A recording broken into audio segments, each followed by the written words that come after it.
ചെമ്പരിപ്പൂ സീരിയലിന്റെ വരാനിരിക്കുന്ന episode review വിശേഷങ്ങളിലേക്ക് എല്ലാവർക്കും സ്വാഗതം. കഴിഞ്ഞ എപ്പിസോഡിന്റെ റിവ്യൂ കേൾക്കാത്തവർ ആരെങ്കിലും ഉണ്ടെന്നുണ്ടെങ്കിൽ അതിന്റെ ലിങ്ക് ഞാൻ ഐക്കാർട്ടിലും അതുപോലെ പിൻ കമന്റ് ആയിട്ടും കൊടുത്തേക്കാം കേട്ടോ. ബാക്കി വിശേഷങ്ങൾ നോക്കാം. പിറ്റേ ദിവസം രാവിലെ തന്നെ നമ്മുടെ അച്ഛമ്മ തിരിച്ചു പോകാൻ വേണ്ടി പോവാണ് കേട്ടോ. പൂജാമുറിയിൽ നിന്ന് പ്രാർത്ഥിക്കുന്ന സമയത്ത് ചന്ദ്ര സുധീനടുത്ത് പറയുന്നുണ്ട്, എന്തായാലും നന്നായി ഇന്ന് തന്നെ പോവാണല്ലോ, ഒരാഴ്ച കഴിഞ്ഞിട്ടേ പോവുള്ളൂ എന്നുള്ളൊരു ഭയത്തിലായിരുന്നു ഞാനെന്ന് പറയുമ്പോൾ, അതിനെന്താ അമ്മേ, ഒരാഴ്ച നിന്നിട്ട് പോട്ടെ, ഒരു ദിവസത്തേക്ക് തന്നെ താങ്ങാൻ വേണ്ടി പറ്റുന്നില്ല, എന്റെ നെഞ്ചത്ത് കയറി നിരങ്ങുവാണ്. ശ്രുതിയും വർഷയൊക്കെ എന്നെ കുറിച്ചിട്ട് എന്താ ചിന്തിക്കുക, എന്തായാലും ഇപ്പൊ തന്നെ പോവാണല്ലോ, വളരെ സന്തോഷം എന്നൊക്കെ പറയാണേ. അങ്ങനെ ചന്ദ്രമതി കുശുകുശു എന്തോ പറയുന്നുണ്ടെന്നുള്ള കാര്യം അച്ചമ്മയ്ക്ക് മനസ്സിലാവുന്നുണ്ട്. എന്താ ചന്ദ്ര, എന്തിനാണ് സന്തോഷം എന്ന് പറഞ്ഞത്? ഏയ് ഒന്നുമില്ല അമ്മേ, അമ്മ ഇത്ര പെട്ടെന്ന് പോവല്ലേ, ഇനിയും 2-3 ദിവസം കൂടി നിൽക്കുവാണെന്നുണ്ടെങ്കിൽ ഒരുപാട് സന്തോഷമാണെന്ന് പറയായിരുന്നു. ഓ, ഞാനിവിടെ നിൽക്കുന്നത് നിനക്ക് സന്തോഷമുള്ള കാര്യമാണോ? അതെ അതെ അമ്മേ. മഴ പെയ്യുന്ന തോന്നുന്നത്, നീ എന്താ മനസ്സിൽ വിചാരിക്കുക എന്നുള്ള കാര്യം എനിക്ക് നന്നായിട്ട് അറിയില്ലേ. തുടർന്ന് എല്ലാവരും കൂടി വരുന്നുണ്ട് കേട്ടോ. ആ സമയത്ത് രവി പറയുന്നുണ്ട്, അമ്മേ ഞാൻ വീണ്ടും പറയാണ്, ഇനി ഒരു 3-4 ദിവസം കൂടി നിന്നിട്ട് നമുക്ക് പൊങ്കൽ ആഘോഷിക്കാൻ വേണ്ടിയിട്ട് എല്ലാവർക്കും കൂടി ഒരുമിച്ച് ഇവിടുന്ന് പോവാം. തുടർന്ന് വർഷ ചോദിക്കുന്നുണ്ട്, അങ്കിൾ എന്തിനാ അച്ഛമ്മയെ മാത്രം തനിയെ നാട്ടിൽ വെച്ചിരിക്കുന്നത്, ഇവിടെ നമ്മുടെ കൂടെ തന്നെ നിന്നൂടെ? അത് ഞാൻ എന്നും പറയാറുണ്ടെന്നുള്ള കാര്യം രവിയും പറയുന്നുണ്ട്. തുടർന്ന് വർഷ, അച്ഛമ്മേ എനിക്ക് ഒറ്റ ദിവസം കൊണ്ട് തന്നെ അച്ഛമ്മയെ ഒരുപാട് ഇഷ്ടമായി, നമ്മൾ രണ്ടുപേരും സെറ്റ് ആയിട്ടുണ്ട്, എനിക്ക് അച്ഛമ്മയും അച്ഛനും ഒന്നുമില്ല, ഞാനാണെങ്കിൽ ആദ്യമായിട്ടാണ് നിങ്ങളെ കാണുന്നത്, അച്ഛമ്മയാണ് എനിക്ക് ആദ്യമായിട്ട് കിട്ടിയത്, അച്ഛമ്മ ഇവിടെ തന്നെ നിൽക്ക്. അപ്പോഴേക്കും ചന്ദ്രമതി പറയുന്നുണ്ട്, പക്ഷേ അമ്മയ്ക്ക് നാട്ടിൽ ഒരുപാട് ജോലിയുണ്ട്, അമ്മയില്ലാതെ അവിടെ ഒന്നും നടക്കില്ല. കേട്ടല്ലോ അച്ഛമ്മേ, ഇപ്പോഴാണ് പറഞ്ഞത് അച്ഛമ്മ ഇവിടെ ഇരുന്ന് കഴിഞ്ഞാൽ സന്തോഷമെന്ന്. ഇനി അച്ഛമ്മ എങ്ങാനും ഇവിടെ നിൽക്കുമെന്നുള്ള കാര്യം ഓർത്തിട്ട് ആകെ ടെൻഷനാവുന്നത് കണ്ടോന്നൊക്കെ സച്ചി പറയുന്നുണ്ട്.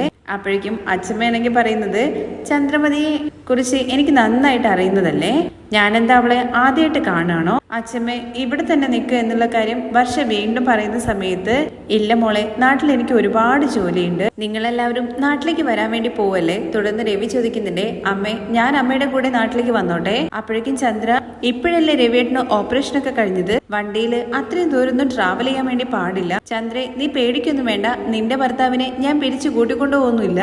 രവി നീ ഒന്നും വരണ്ട, ഞാൻ തനിയെ പൊക്കോളെന്ന് പറയണേ.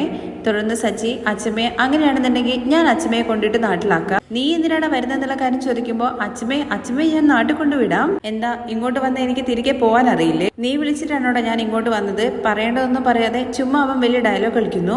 അച്ഛമ്മയെ ഇപ്പോഴും എന്നെ ഇങ്ങനെ തിരിച്ചു വിളിച്ചുകൊണ്ടിരിക്കല്ലേ, ഞാൻ അച്ഛമ്മയെ കൊണ്ടൊന്നും വിടാം, അച്ഛമ്മ വാ എന്ന് പറഞ്ഞ് കൈ പിടിക്കുകയാണേ. എടാ നീ എന്നെ അവിടെ കൊണ്ടുവിട്ടതിന് ശേഷം തനിയെ ഇങ്ങോട്ടേക്ക് വരണ്ടേ?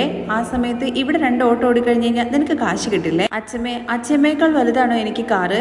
ആ കാറ് തന്നെ അച്ഛമ്മ മേടിച്ചു തന്നതല്ലേ എന്ന് കരുതിയിട്ട് നീ എന്നെ കൊണ്ടുവന്ന് വിട്ടു കഴിഞ്ഞു കഴിഞ്ഞാല് നിന്റെ ജോലി എങ്ങനെ നടക്കും? നിനക്ക് 1008 ചെലവ് കാണും, മാസത്തില് വണ്ടിക്ക് പെട്രോൾ അടിക്കണ്ടേ, വണ്ടി എന്താ വെള്ളത്തിലാണ് ഓടുന്നത്? അപ്പോഴേക്കും സുധി പറയുന്നുണ്ട് കേട്ടോ, വണ്ടിയൊന്നും അച്ഛമ്മേ വെള്ളത്തിൽ ഓടില്ല, പക്ഷെ ഇവൻ വെള്ളത്തിലാണ് ഓടിക്കൊണ്ടിരിക്കുന്നത്.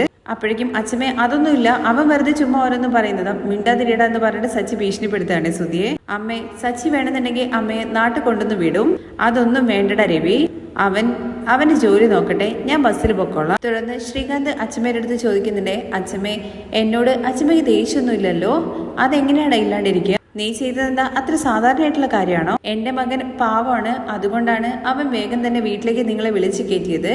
അവന്റെ സ്ഥാനത്ത് ഞാനാണെന്നുണ്ടെങ്കിലുണ്ടല്ലോ 2 മുട്ടുകാരെ തല്ലി ഒടിച്ചേനെ. ഇനിയെങ്കിലും നീ രവിക്ക് നല്ല പേര് മേടിച്ചു കൊടുക്കണം എന്നുള്ള കാര്യം പറയുമ്പോൾ സച്ചി പറയുന്നുണ്ടേ, അല്ല അച്ഛന് നല്ല പേര് തന്നെയല്ലേ രവി എന്നുള്ളത്?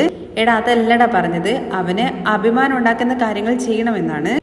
അത് ശരിയാണ്, ഇവര് നല്ല പേരൊക്കെ മേടിച്ചു കൊടുക്കുന്ന അടക്കം പറയുന്നുണ്ട്. തുടർന്ന് രേവതി എവിടെയെന്നുള്ള കാര്യം ചോദിക്കുമ്പോൾ അവള് ഉള്ളിൽ എന്തോ ചെയ്തുകൊണ്ടിരിക്കുക എന്ന് പറയാണ് സച്ചി.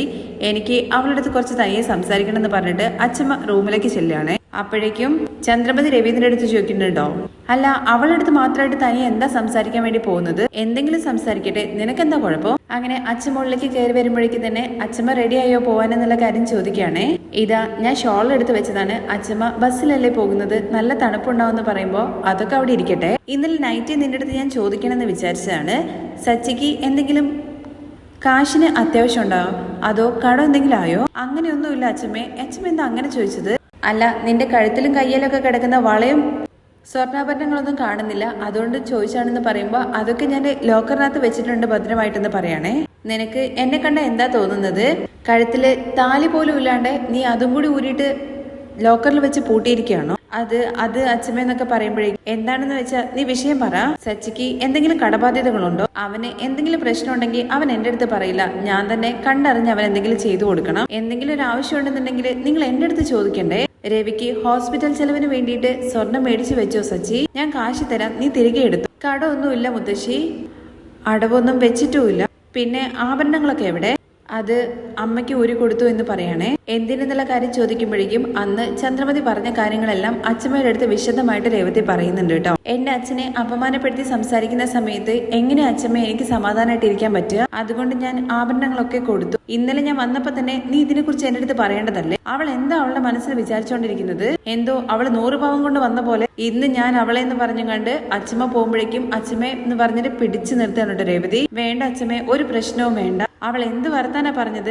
അവളെ ചോദ്യം ചെയ്യാൻ വേണ്ടിയിട്ട് ആരുമില്ലെന്ന് അവള് വിചാരിച്ചു. പ്ലീസ് അച്ഛമ്മേ, ഞാൻ പറയുന്ന ഒന്ന് കേക്ക്. ഇതുകൊണ്ടാണ് ഞാൻ പറയാണ്ടിരുന്നത്. ഞാൻ തന്നെ അവർക്ക് കണക്കിന് കൊടുത്തിട്ടുണ്ട്.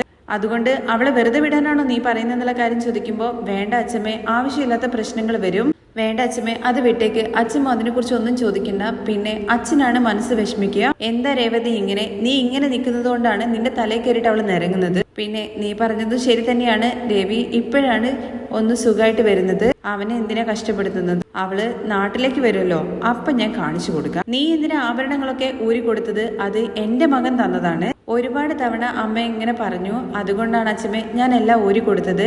കമ്മലും അച്ഛമ്മ തന്ന വളയും മാത്രം ഞാൻ ഇട്ടത്. ഇതെല്ലാം കണ്ടിട്ട് അവൻ ചുമ്മാ ഇരിക്കുകയാണെന്നോ എന്നുള്ള കാര്യം ചോദിക്കുകയാണേ. ഇല്ല അച്ഛമ്മേ. അപ്പോഴേക്കും എടാ സച്ചി എന്ന് പറഞ്ഞ് വിളിക്കുകയാണേ. എന്താ അച്ഛമ്മ എന്നുള്ള കാര്യം ചോദിക്കുമ്പോ ഉള്ളോട്ട് വാ. അപ്പോഴേക്കും പുറത്ത് നിൽക്കുന്ന ചന്ദ്രമതിക്ക് ടെൻഷൻ ആവണേ. എടാ സുധി, എന്താടാ അവനെ മാത്രം വിളിച്ച് സംസാരിക്കുന്നത്? ഒരുപക്ഷെ അച്ഛമ്മയുടെ സ്വത്തൊക്കെ ഇനി ഇവർ എഴുതി മേടിക്കാൻ വേണ്ടി പോവാണോ? അത് തന്നെയാണ് എനിക്കും തോന്നുന്നത്. ആദ്യം ജനിക്കുന്ന കുട്ടിക്ക് കൊടുക്കുന്നല്ലേ പറഞ്ഞത്? ഇത് കേൾക്കുമ്പോ രവി പറയുന്നുണ്ട്, അമ്മയ്ക്കും മോനും ഇതില് മാത്രമാണല്ലേ കണ്ണ്? എന്റെ അമ്മയ്ക്ക് മാറ്റി മാറ്റി സംസാരിക്കുന്ന ജോലിയില്ല. അപ്പോഴേക്കും സച്ചി ഉള്ളിലേക്ക് കയറി വരുന്നുണ്ട് കേട്ടോ. ഒരൊറ്റ അടി കൊടുക്കുകയാണ്. എന്താ അച്ഛമ്മേ, എന്തിനാ എന്നെ അടിച്ചത്? എന്താടാ ഇതെന്നുള്ള കാര്യം ചോദിക്കുമ്പോ എന്ത് രേവതി, നീ ഇപ്പൊ എന്താ പറഞ്ഞു കൊടുത്തത്? ഞാനൊന്നും പറഞ്ഞില്ല. എടാ, നീ അവളുടെ നെഞ്ചത്തോട് കയറണ്ട. ഈ വീട്ടിലെ മഹാലക്ഷ്മിയാണ് ഇവള്. ഈ മഹാലക്ഷ്മിയുടെ കഴുത്ത് മൊട്ടക്കഴുത്തായിട്ട് വെച്ചിരിക്കുകയാണോ? എന്താ അച്ഛമ്മേ, ഞാനാണ് ഇവളെ കത്തിയെടുത്ത് മൊട്ടയടിച്ചു വിട്ടത്? എല്ലാം നിങ്ങളുടെ മരുമകൾ ചെയ്ത പണിയാണ്. ഇവള് ഊരി കൊടുത്തു. അവള് പറഞ്ഞു കഴിഞ്ഞാ നീ അത് നോക്കിയിട്ട് ചുമ്മാതിരിക്കോ? അതച്ഛമ്മേ, രേവതി തന്നെ നല്ല കണക്കിന് കൊടുത്തിട്ടുണ്ട് അമ്മയ്ക്ക്. അമ്മ തന്നെ ഷോക്കായിട്ട് നിന്നു. അവളുടെ ബുദ്ധിക്ക് എന്തൊക്കെയോ പറയുന്നു. പക്ഷെ നീ ഒരു താലിച്ചീനെങ്കിലും മേടിച്ചിട്ട് അവൾക്ക് ഇട്ട് കൊടുക്കണ്ടേ? വാങ്ങിക്കണം അച്ഛമ്മേ. ഇവള് ഞാൻ മേടിച്ചു തരും എന്നുള്ള കാര്യം പറഞ്ഞിട്ടുണ്ട്. ഇപ്പൊ കയ്യിൽ കാശില്ല, വരുമ്പോ മേടിക്കും. ഇല്ലെങ്കിൽ നീ എന്റെ അടുത്ത് ചോദിക്കണ്ടേ? എന്റെ കയ്യിൽ പണമുണ്ട്, ഞാൻ തരാ എന്ന് പറയുമ്പോ അതൊന്നും വേണ്ട അച്ഛമ്മേ, അച്ഛമ്മയുടെ ചെലവിന് അത് എടുത്താൽ മതി. എടാ, താലിയെങ്കിലും മേടിച്ചു കൊടുക്കടാ. ഈ അച്ഛമ്മയുടെ പേരക്കുട്ടി ഇങ്ങനെ മഞ്ഞക്കയറോട് കൂടി നിൽക്കുന്നത് ശരിയാണോടാ? തുടർന്ന് രേവതി പറയുന്നുണ്ട്, വേണ്ട അച്ഛമ്മേ, ഇവര് തന്നെ സമ്പാദിച്ചിട്ട് എനിക്ക് മേടിച്ചു തരുന്ന കാര്യം ഞാൻ എല്ലാവരുടെയും മുമ്പെന്ന് പറഞ്ഞു. അതെ, രേവതി പുതിയ ശബ്ദമൊക്കെ ചെയ്തിട്ടുണ്ട്. എന്നോട് ചോദിക്കാതെയാണ് വാക്ക് കൊടുത്തത്. അപ്പൊ രേവതി നോക്കുമ്പോഴേക്കും ഇല്ല, വാങ്ങിക്കാം. രേവതിയെ നീ നന്നായിട്ട് നോക്കണം. ആ ചന്ദ്ര എപ്പോഴും ഇവളെ ചീത്ത വിളിച്ചുകൊണ്ടാണ്. പുതിയതായിട്ട് 2 മരുമക്കൾ വന്നു, അതും പണക്കാര വീട്ടിലെ. അവരെ നിന്റെ അമ്മ തലയിൽ തൂക്കി വെച്ച് കൊണ്ടാടും. രേവതിയെ പെടാപ്പാട് പെടുത്തും. വെറുതെ ഓരോന്ന് പറഞ്ഞിട്ട് അവളുടെ മനസ്സ് നോവിക്കും. അതിനുള്ള ഇടം നീ കൊടുക്കരുത്. നിന്റെ അമ്മ ആ പെൺകുട്ടികൾക്കും ഇവളെ വേലക്കാരിയായിട്ട് മാറ്റും. അതുകൊണ്ട് നീ കുറച്ച് അലേർട്ടായിട്ട് നിൽക്കണം. അത് അച്ഛമ്മ ഇവിടെ പറഞ്ഞു കൊടുക്കും. എപ്പൊ നോക്കിക്കഴിഞ്ഞാലും ഇവൾ ഓരോന്ന് ചെയ്തുകൊണ്ടിരിക്കും. അവരുടെ ജോലിയും ചെയ്യും. രേവതി, നീയും ഒരുപാട് താഴ്ന്നു കൊടുക്കേണ്ട കാര്യമില്ല. നീ ആരുടെയും അടിമയോ അല്ല. നിങ്ങൾ രണ്ടുപേരും പരസ്പരം ഒത്തൊരുമയോട് കൂടി നടക്കണം. കല്യാണത്തിന് മുമ്പ് സച്ചി നീ ഒരുപാട് ചുറ്റിക്കൊണ്ട് നടന്നു. ഇപ്പോ നിനക്കൊരു കുടുംബമായി. ഇനി നിനക്ക് ഉത്തരവാദിത്തം വേണം. രേവതി നിന്നെ സുരക്ഷിതമായി നോക്കിക്കോളും. എന്നാ എന്റെ മകനെ ഞാൻ നിന്റെ അമ്മയ്ക്ക് മുമ്പിൽ ബലി കൊടുത്തു. അവള് എന്റെ മോൻ ഒരിക്കലും സമാധാനം കൊടുത്തിട്ടില്ല. എന്നാ നിന്നെ രേവതിയുടെ കയ്യിലാണ് ഏൽപ്പിച്ചത്.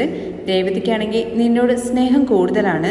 അവള് നിന്നെ നന്നായി നോക്കും. നിന്റെ അമ്മ ഇവളെ വേലക്കാരിയാക്കാൻ വേണ്ടി നോക്കും. പക്ഷെ നീ രേവതിയെ റാണിയെ പോലെ നോക്കണം. ഉത്തരത് അച്ഛമ്മ എന്ന് പറയാണ്. നിങ്ങൾ രണ്ടുപേരും എപ്പോഴും സന്തോഷമായിട്ടിരിക്കണം. എനിക്കത് മതി. ശരി അച്ഛമ്മേ, അതെല്ലാം ഞാൻ നോക്കിക്കോളാം. ടൈമായി, വാ അച്ഛമ്മ എന്ന് പറഞ്ഞിട്ട് കൂട്ടിയിട്ട് പോവാണേ. അച്ഛമ്മയും സച്ചിയൊക്കെ പുറത്തേക്ക് വരുന്ന കാണുമ്പോൾ എല്ലാവരും ഇങ്ങനെ ബ്ലിങ്കസെ പോലെ നിൽക്കുന്നുണ്ട്. ഇതെന്താ ഡോക്ടർ ഓപ്പറേഷൻ ചെയ്തിട്ട് പുറത്തോട്ട് വരുന്ന പോലെ എല്ലാവരും ഇങ്ങനെ നോക്കി നിൽക്കുന്നത്? ഓ, ഇത്രയും നേരം സംസാരിച്ചല്ലോ, അത്ര വലിയ രഹസ്യം എന്താന്നുള്ള കാര്യം ചോദിക്കുമ്പോൾ അതറിഞ്ഞിട്ട് നിനക്കിപ്പോ എന്തിനാ, നീ നിന്റെ പണി നോക്ക്. രവി ഞാൻ പോട്ടെ എന്നുള്ള കാര്യം ചോദിക്കുമ്പോൾ ശരി അമ്മയെന്ന് പറയണേ. തുടർന്ന് ശ്രീകാന്തിന്റെ അടുത്ത് വർഷയുടെ അടുത്തും അമ്മയുടെ ആശീർവാദം മേടിക്കാൻ വേണ്ടി പറയുന്നുണ്ട്.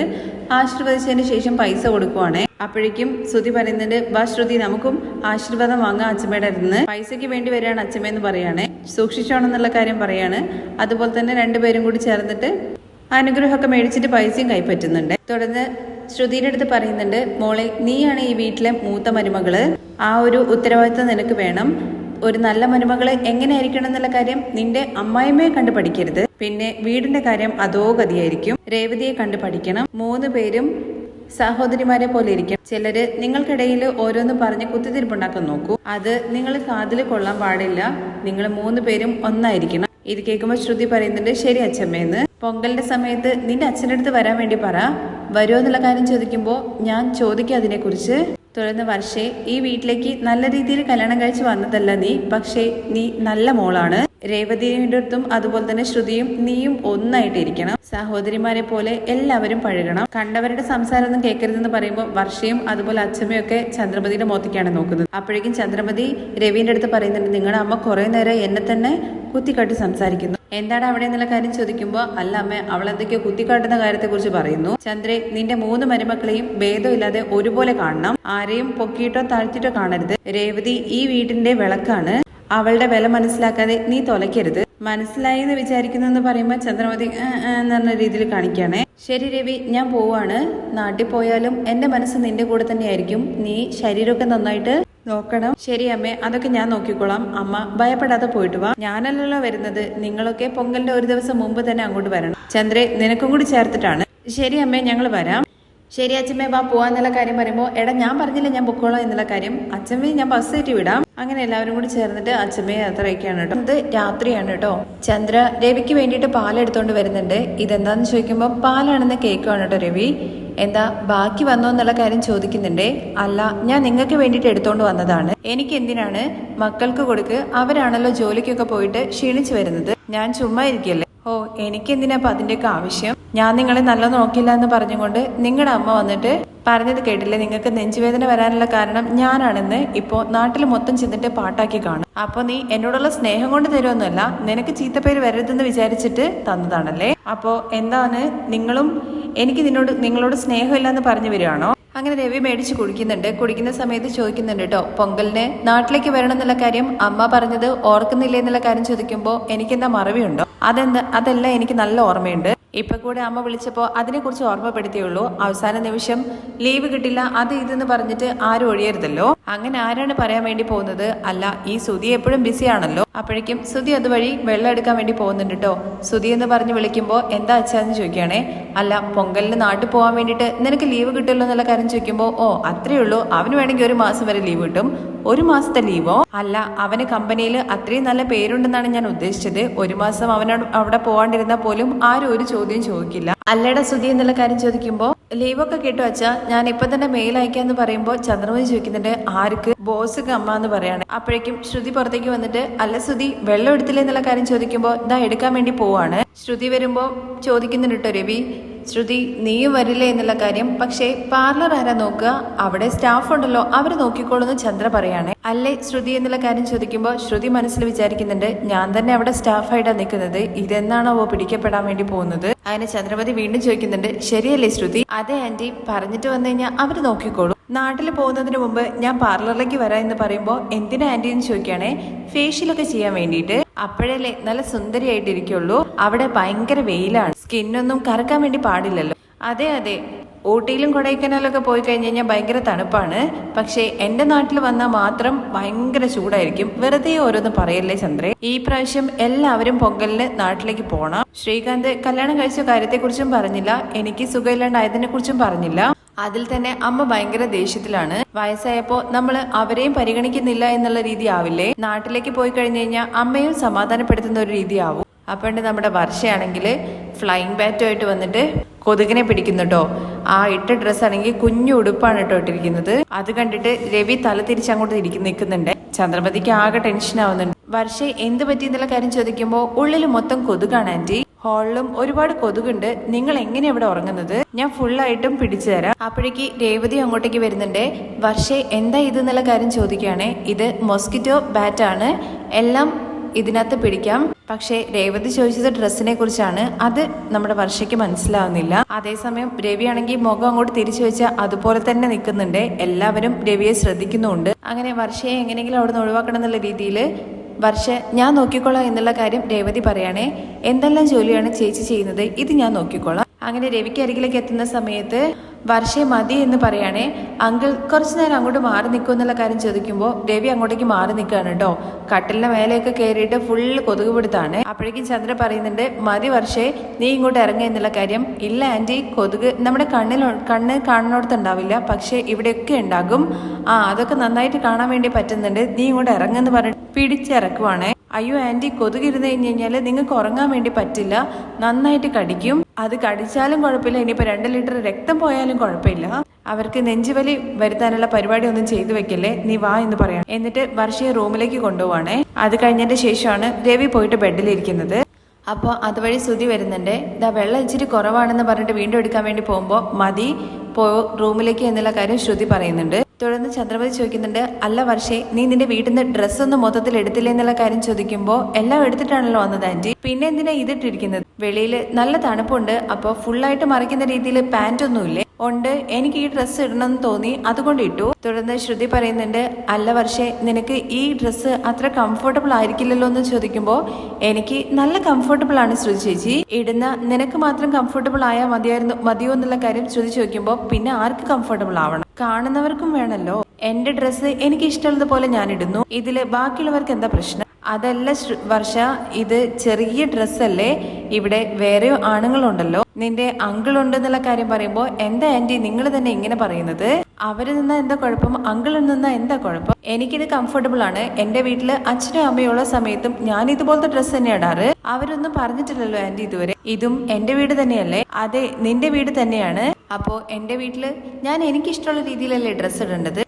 ഇതിൽ കൂടുതലായിട്ട് ആന്റി തന്നെ സംസാരിച്ചോ എന്ന് പറഞ്ഞിട്ട് ശ്രുതി അവിടെ നിന്ന് പോവാണ് കേട്ടോ. അപ്പോഴേക്കും രേവതി, വർഷ നീ എന്റെ കൂടെ വാ എന്ന് പറയാണ്. അത് കേൾക്കുമ്പോൾ ചന്ദ്രമതി ആണെങ്കിൽ പറയുന്നുണ്ട്, നീ കണ്ടില്ലേ ഞാൻ ഇവിടെ സംസാരിച്ചുകൊണ്ട് നിൽക്കുന്നത്? സോറി ആന്റി, ഞാൻ എങ്ങനെ ഡ്രസ്സ് ചെയ്യണം എന്നുള്ളത് എന്റെ ഇഷ്ടമാണ്, അത് മറ്റുള്ളവർ പറയുന്നത് എനിക്ക് ഇഷ്ടപ്പെടില്ല. അപ്പോഴേക്കും രേവതി പറയുന്നുണ്ട്, വർഷേ നീ ഇങ്ങോട്ട് വാ എന്ന് പറഞ്ഞിട്ട് സമാധാനപ്പെടുത്തിയിട്ട് അവിടെ നിന്ന് കൊണ്ടുപോവാണേ. അങ്ങനെ അടുക്കളയിലേക്ക് കൊണ്ടുപോവാണ് കേട്ടോ. എന്നിട്ട് രേവതി പറയുന്നുണ്ട്, ശ്രുതി നീ നിനക്ക് ഇഷ്ടമുള്ളതുപോലെ ഡ്രസ്സ് ചെയ്തോളൂ, ഈ ഡ്രസ്സ് നിനക്ക് നന്നായിട്ടുണ്ട്. പിന്നെന്താ ആന്റി അങ്ങനെ പറഞ്ഞത്? അതൊന്നുമില്ല, ഇപ്പൊ നീ നിന്റെ ഫ്രണ്ട്സിന്റെ കൂടെ പുറത്ത് പോവുക, അല്ലെങ്കിൽ ശ്രീകാന്തിന്റെ കൂടെ പുറത്ത് പോവുക, അല്ലെങ്കിൽ പിന്നെ നമ്മൾ പെണ്ണുങ്ങൾ മാത്രമുള്ള സമയത്ത് നീ ഇത് ഇട്ടോ. പക്ഷേ നമ്മളിവിടെ കൂട്ടുകുടുംബമായിട്ടല്ലേ നിൽക്കുന്നത്. സോ വാട്ട്, എനിക്ക് ഇഷ്ടപ്പെട്ട രീതിയിൽ ഡ്രസ്സ് എനിക്ക് ചെയ്തുകൂടെ?